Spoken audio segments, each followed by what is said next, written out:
Сайн бацхан өрхөмдөд үзэгчдээ та бүхэндээ дэлхийд дахин дүрэнсэн онцлог үйл явдлуудыг хүргэдэг Global Media 7 хоног дутмын нэвтрүүлгийг хүргэж байна. Намайг Гамбтын Баасан сүрэн гэдэг өнөөдрийн дугаараар Монгол улсын ерөнхийлөгч хөрөлсөх бүгд найрамдах Хятад ард улсын гадаад хэргийн сайд Ван Иг хүлээн авч уулзлаа.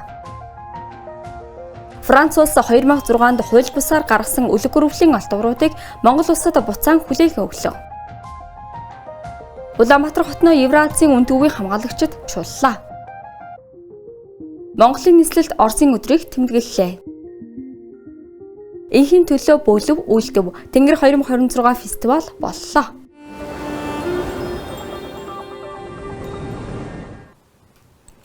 Бүгд найрамдах Хятад ард улсын гадаад хэргийн сайд Ван Игийн Монгол улсад хийсэн альчилын талаар хүргэе. Өнгөрсөн 7 хоногт болсон энэхүү альчил нь манай улсад гадаад бодлогын онцлог үйл явдлуудын нэг байлаа. Альчил Монгол улсад ямар үр дүн авчирсныг одоо үздэцгээе. 6 дугаар сарын 13-нд Монгол улсын ерөнхийлөгч Ухнаагийн хүрэлцөх бүгд найрамдах Хятад ард улсын гадаад хэргийн сайд Ван Иг хүлээн авч уулзлаа. Талууд дипломат ёсны харилцан мэндчилгээ солилцохоос гадна хоёр улсын хамтын ажиллагааны тодорхой асуудлуудыг хилцсэн байна.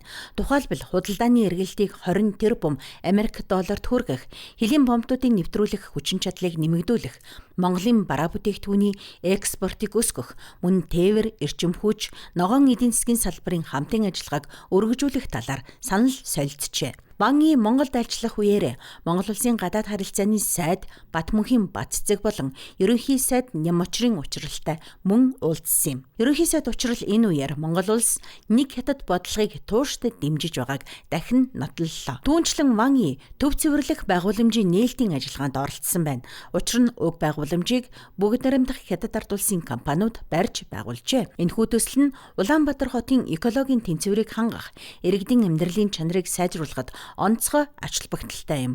Мөн шинэ байгууламж нь бохир усыг бүрэн цэвэрлэхээс гадна захилгаан эрчим хүч үйлдвэрлэх боломжтой ажээ. Олон жилийн турш үргэлжилсэн хэлэлцээ хүчин чармаалтын үр дүнд Франц улс 2006 онд Монгол улсаас хууль бусаар гаргасан үлэг гөрөвлийн олдвруудыг эх оронд нь буцаан өглөө. Энэ үйл явдалтай холбогдуулан байгалийн түүхийн музейд хэвлэлийн багварал зохион байгуулсан бөгөөд манай сурвалжлах баг газар дээрээс нь мэдээ бэлтгэлээ. Хосгүй үнэт одоо энэ олдврыг амжилттай тээвэрлэн авчирлаа.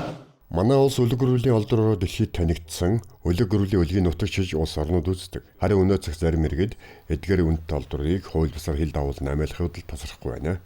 Тухайлбал хэсэг иргэд 2006 онд Франц улс руу 30 орчим олдврыг хууль бусаар гаргасан байжээ. Өнөөдөр эдгээр олдврыг эх орондоо буцаа авч ирлээ. Монгол улсын Т нарын 8 иргэн Өмнөговь аймгийн Нодог дэвсгэрт хууль бусаар малтлаг хайгуул явуулж олж авсан үлэг гөрөвлийн ясыг улсын хэлээр хууль бусаар 2006 онд хуурамчаар мэдүүлэг бүрдүүлэн нэвтрүүлсэн. За хэрэг хянан шийдвэрлэх ажиллагааны явцад олон улсын эрх зүйн тусалцааны хүрээнд гадаад улсад суугаа элчин сайдын яамд ЮНЕСКОгийн суурин төлөөлөгчдтэй хамтран энэ ажиллагааг үлэг гөрөвлийн ясыг Монгол улсад эргүүлээ авчрах ажил ингээд амжилттай болж байна. Судалгааны явцад үлэг гөрөвлийн яс бүтнээр олддоггүй. Тиймээс эдгээр олдвруудыг өмнө олдсон олдвруудтай нийлүүлж үлэг гөрөвлийн арга ёсыг бүтэн болгох боломжтой юм байна. Зурган дээрээс харахаасаа илүү бодитоор нь үзий дээр ирж харах нь хүүхдэд одоо харах нь илүү их тавтдаг шүү дээ. Тэр талаас нь харах юм бол бас ач холбогдлуудыг байна. Аялал жуулчлалын хувьд бас гадны жуулчид эх оронд нь ирж иргэдээ яг жинхэнэ олдвруудыг үзэх гэдэг талаас бас маш их ач холбогдлууд байна гэсэн. Өмнө нь Америк нэгдсэн улсаас 7 удаагийн үйлдэлээр 70 гаруй олдврыг мөн бүгд найрамд Солонгос улсаас олдвруудыг эргүүлж авчирч байсан. Өнөөдөр өөр нэг улсаас хууль бусаар хил давуулан амиалсан дахин нэг олдврыг олж ирлээ. Цаашид Америк нэгдсэн улсад байгаа бус олдвруудыг олж ирэхээр гэрээ хэлэлцээр явагдаж байна. Бид нар авч чадчихээн гэдэг чинь өөрөө дэлхийн улс оронд бид нар соёлын үнэт өвийнхээ хойноос явж чаддаг улс байна гэдгийг аягуулсан харуулж байгаа гэсэн. Авч чаддгүй улсууд байна тийм үү. Тэгэхээр бид нар ямар ч хэлсэн хоёр том гүрнээс авчлаа. Франц, Америк гэдэг. За дараагийнх нь бол дахиад Америкээс авах нь. Яг манайх гэдэг нь нотлогдоод илэрсэн газруудаас бол боломжтой бол ерөөхдөө манай юм их идэвхтэй ажиллаад авах ажлыг л гүйцэлдэж байгаа гэсэн.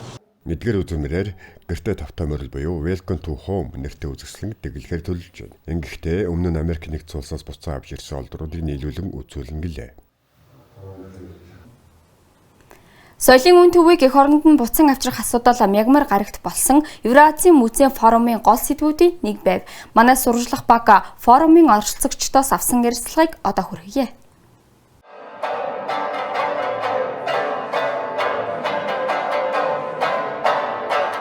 Монгол улс дэлхийн соёлын дипломат харилцааны шинэ хуудсыг нээж Евразийг солилцоо ирээдүйн боломж хамтын ажиллагаа чуулганыг анхудаа зохион байгуулж байна. Энэ чуулган дэлхийн 20 гаруй орны 55 музейн удирдлагууд оролцож, музейн хамтын ажил, бодлого, удирдлага, соёлын үеийн хадгалалт, хамгаалалт, дижитал музей ба инновац, музейн боловсрол, олон нийт ба маркетинг, Евразийн музейн хамтын ажиллагааны шинэ хэлэлцүүлэг нэгдэл байгуулах боломжийг бүрдүүлж байна.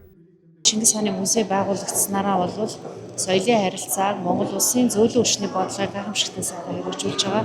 Олон гадны улс орнуудад бид нэр музей үзмрүүдэд танилцуулж, Монгол улсын сурчлагыг хийж, Монгол улсын түүх, соёлын үнэт өвийг бол танилцуулах ажил бол маш их эрчимсэн.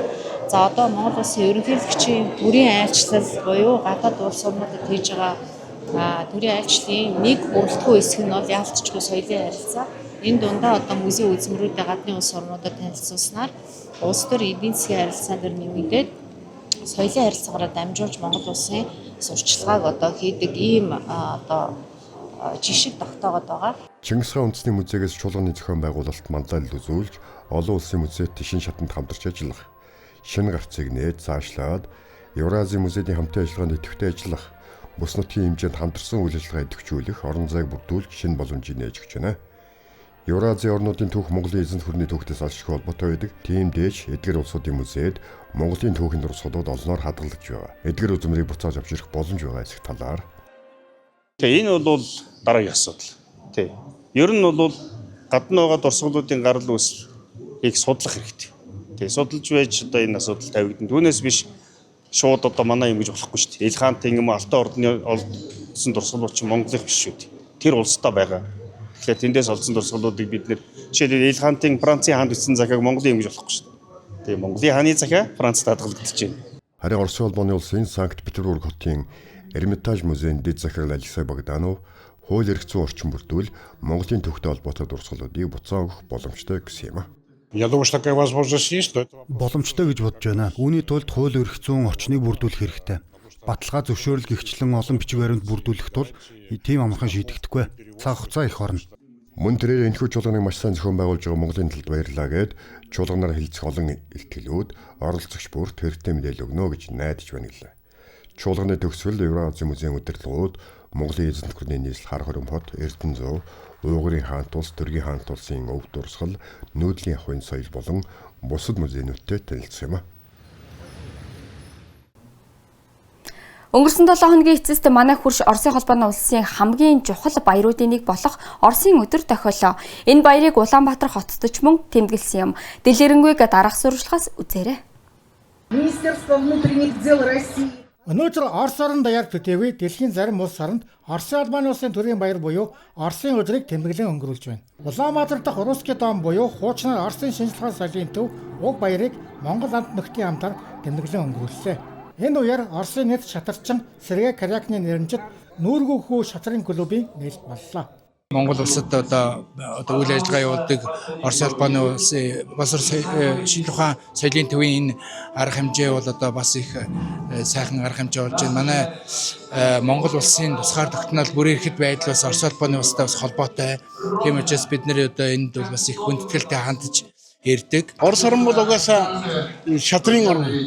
Шатрын одоо олон дэлхийн аврагтай одоо шатрын одоо хөгжлөөр бол дэлхийд одоо ундаалгч орнуудын нэг ээ. Тэгээ өнөөдөр манай Монгол орн ч гэсэн шатрын хөгжил бол маш одоо эрчимтэй сайн хөгжиж байна. Манай хүүхд залуучууд бол маш эрчимтэй одоо хичээлж байна.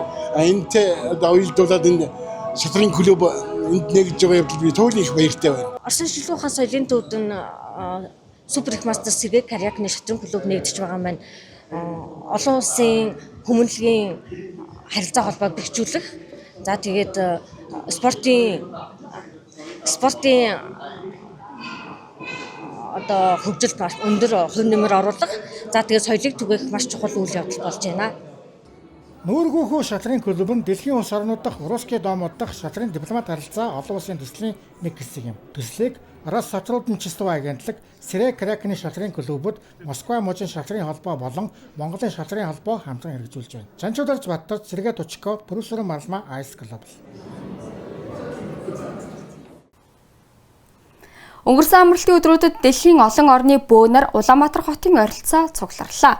Тэд зөвхөн уулзаж туршлага солилцоос зогсохгүй хамтын зан үйл дахлах үйлдсэн юм. Тэд зан үйлийнхээ хүчийг юунд зориулсныг манай сурвалжлагаас сонирхно.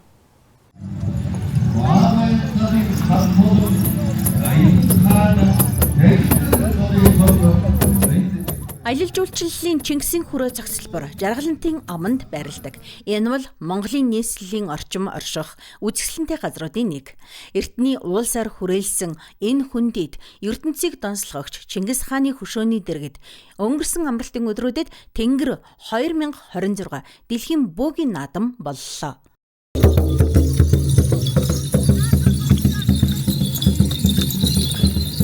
Монгол улсад дэлхийн 27 орны 900 гаруй бөө хүрэлцэн иржээ. Тэдний дунд өмнөд болон хойд Солонгос, Америк нэгдсэн улс, Канада, Франц, Польш, Хятад, Япон болон мэдээж Оросын холбооны улсын төлөөлөгчид байсан юм.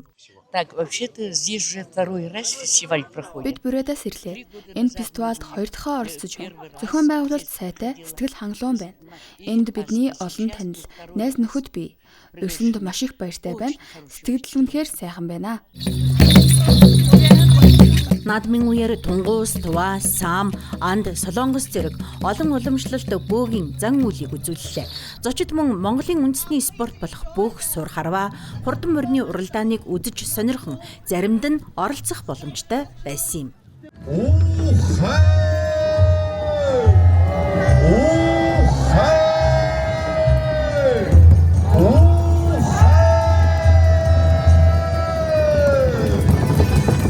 Мэдээж яг нэг Монгол хүн гэдгээрээ айгу гоё санагдлаа. Орж ирээ. Тэгээд энэ тэндгүй яг одоо Баатар ч юм уу те.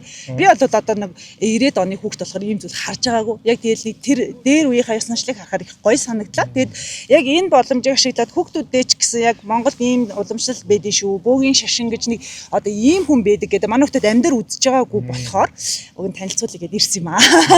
Надад бол их сайхан байна. Монгол хүний хувьд өөрөө энэ бол монголчууд нөө бөөгийн зан шалтай гисэн дийчиг ийм ойр дотноос баг ойроос харж үзчихсэн ховор болохоор. Гэхдээ наадам зөвхөн аялал жуулчлалын зорилготой байгаагүй.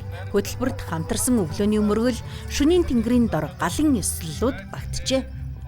Бид нар бол одоо энэ фестивалийн хүрээнд их нарны тахлах хийлээ. Дээрээс нь газар лус аргадах зан үйлхийн, эхтлэгийн амар амгалны төлөө зан үйлхийн. Одоо дэлхийд даяар бас дайн тулаан, элдв бусын асуудлууд маш их байна.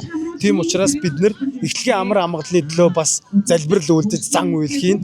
Дээрээс нь одоо амар амгалны төлөө 600 шиг бас мод тарина эхтлэгээд одоо бас мод тарих юм.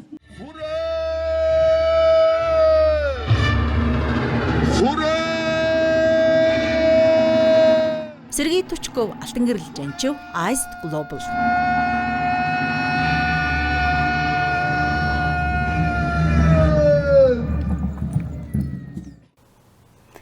Үүгээр өнөөдрийн дугаар өндөрлөж байна. Та бүхэнтэй Гамбитгийн Баасан сүрэн болон глобал мэдээ нэвтрүүлэг хамт байлаа. Шинэ дугаараар ирэх Баасан гарагт дахин уулзцгаая. Дотны хүмүүсээ харилж хамгаалж яваарай.